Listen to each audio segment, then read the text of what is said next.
मेरे सामने कुछ ऐसा अद्भुत हुआ था जिस पर मुझे विश्वास ही नहीं हो रहा था।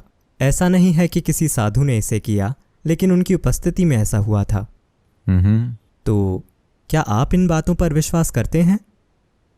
अभी मान लीजिए कि आप नहीं जानते कि बिजली क्या होती है। मान लीजिए कि एक समय लोग नहीं जानते थे, है ना? मान लीजिए कि आप इसके बारे में कुछ भी नहीं जानते। अब मैं आपसे कहूंगा, देखिए, अगर मैं जाकर बस दीवार के एक हिस्से को छू दूं तो पूरा हॉल रोशनी से भर जाएगा। क्या आप मुझ पर विश्वास करेंगे? क्या आप मुझ पर विश्वास करेंगे? नहीं। अब मैं बस जाकर उसे छूता हूं और अचानक पूरे हॉल में रोशनी भर जाती है। अब मैं या तो भगवान हूं, या भगवान का दूत, या भगवान का बेटा, या वैसा कुछ, है ना? या दूसरे शब्दों में, कोई भी चीज जो आपको समझ नहीं आती, कोई भी चीज जो आपकी समझ के वर्तमान स्तर से परे है, वो आपके लिए एक चमत्कार है ना?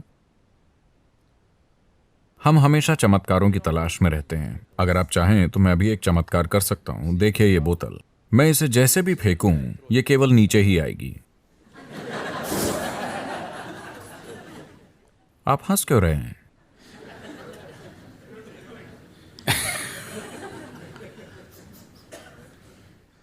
ये एक ऐसा चमत्कार है जिसे उन्होंने बहुत पहले खोज लिया था। आइजैक न्यूटन ने इसकी खोज की थी।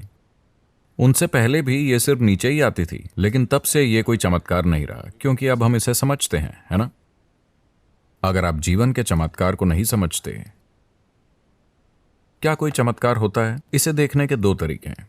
एक तरीका है, अगर आप इस पर गौर करें तो हर चीज, आपके शरीर की हर कोशिका, हर परमाणु एक चमत्कार है ना? जिस तरह से ये हो रहा है।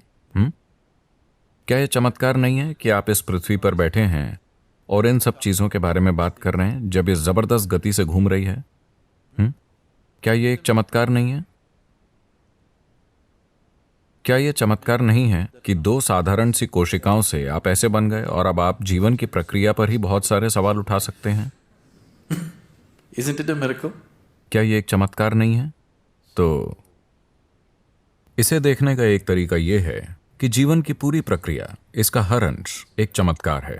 इसे देखने का दूसरा तरीका यह है कि कुछ भी चमत्कार नहीं है, हर चीज का अपना एक आधार है।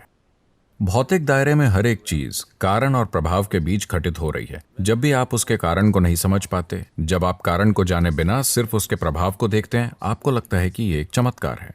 लेकिन सारी भौतिक वास्तविकता कारण और प्रभाव के बीच घटित हो रही है। क्या ऐसा है? तो इसे देखने के ये दो तरीके हैं। पहला तरीका, विज्ञान का तरीका यह है कि कुछ भी चमत्कार नहीं है, हर चीज की। रहस्यवाद का तरीका यह है कि हर चीज एक चमत्कार है। लेकिन ये दोनों अलग हैं। हम विज्ञान के संदर्भ में इसको करते हैं क्योंकि अभी आपका सबसे मजबूत पहलू तर्क है।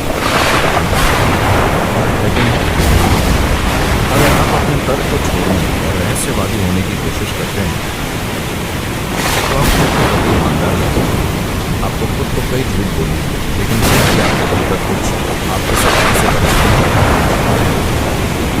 आपका दिमाग इस सीमा तक विकसित हो गया है, आपकी बुद्धि इस सीमा तक विकसित हो गई है जहां आप सवाल करने से बच नहीं सकते, है ना? जब ऐसी स्थिति है तो बेहतर होगा कि हर चीज को वैज्ञानिक और तार्किक दृष्टिकोण से देखा जाए, वरना आपका दिमाग आपको परेशान करेगा। आज शायद आप खुद से कहें, नहीं नहीं, ये सब भगवान का काम है। कल सुबह आपका मन उठ खड़ा होगा और एक असहज सवाल पूछेगा। अगर आप बहुत ही सरल मन के, भोले मन के होते, फिर इसे उस तरह से देखना ठीक होता। अब जब आपके पास एक सवाल पूछने वाला जटिल मन है, आपको उन चीजों के बारे में बात नहीं करनी चाहिए। आप हर चीज को इस तरह से देखें कि जो कुछ भी होता है उसका एक आधार होना चाहिए। मैं कई ऐसी चीजें कर सकता हूं जो आप नहीं कर सकते। आपको लगेगा कि यह एक चमत्कार है। यह चमत्कार नहीं है, बस इतना है कि आप यह नहीं समझते कि यह कैसे होता है, इसलिए आपको यह चमत्कार लगता है। अब मान लीजिए कि आपको कोई बीमारी है। कल सुबह अगर वो गायब हो जाती है तो आपको और आपके डॉक्टर को लगेगा कि यह चमत्कार है। मुझे नहीं लगता कि यह चमत्कार है। सबसे पहले तो मैं ये कहूंगा कि आपको बीमार पड़ना ही नहीं चाहिए। ठीक है, आपने इसे बनाया है। जैसे ही आप जागरूक हो जाते हैं, अगर आप इसे बनाना बंद कर दें तो यह अब और नहीं होगी, बस। तो जो भी चीज समझ के वर्तमान स्तर से परे है वो एक चमत्कार जैसी लगती है। मुझे आपके अकाउंट समझ नहीं आते। अंत में निकलने वाला आंकड़ा मेरे लिए एक चमत्कार है।